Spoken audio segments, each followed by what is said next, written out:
Let's say I tell you to hold this chair in this position for 2 hours. Well, that would be a very tiring process, right?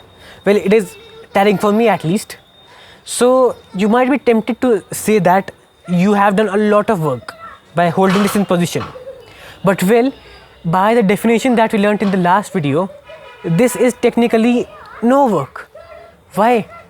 Well, if I see, I am applying some force here, obviously, because I have to lift it up, because I have to hold it, I have to apply an upwards force.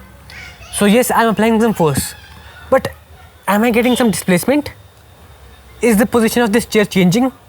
Well, no, it is in the same position. So therefore, the displacement of this chair in this position is 0. And we just now saw that the expression for work is simply displacement into force. In this case, we have some force, but we have 0 displacement, and anything multiplied by 0 is 0. So in this case, when I am holding this for even 2 hours or maybe 3 hours, I am doing 0 work because there is no displacement. So according to the definition of work, I have done no work.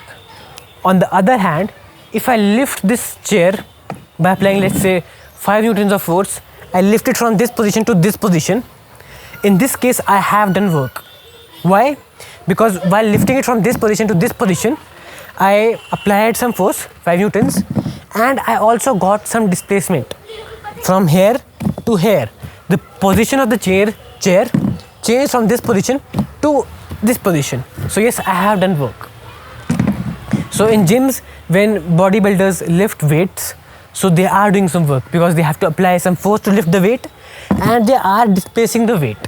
While on the other hand, if you just hold some weight like that, technically you are not doing any work because there is no displacement. Let us look at another example in which it seems that some work is being done, but there is no work being done. Here I have a football with me, and if I take the football and give it a kick with 5 newtons of force, somewhat like this, and then ask you what is the work done by me on the football, then you might be tempted to say that the work done on the football by me is 5 newtons, or the force that I apply, multiplied by the distance the football travels. So that distance would be the distance from my feet to the distance till the football has traveled. But if you say so, you would be wrong. And why you would be wrong, let me just explain you that part. So if I take the football back here, yeah, so if when I kick the football, my feet or my foot is in contact with the football for a very small period of time. So only for this period of time my foot was in contact with the football, and only during this period the force was being exerted on the football by my foot. And so we will only consider this displacement, only that displacement during which my foot was in contact with the football, to find the work. So the work done would be 5 newtons multiplied by the small distance during which my foot was in contact.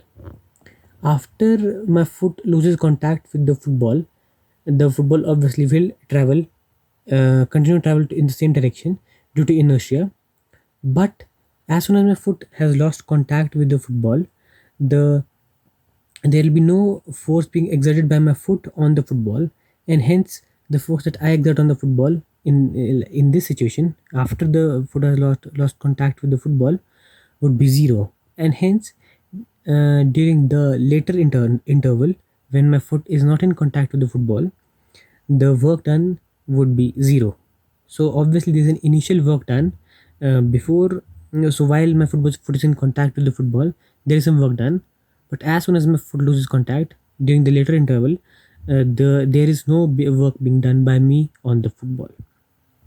So that is a simple concept, and that is a case where there is 0 work being done on the football.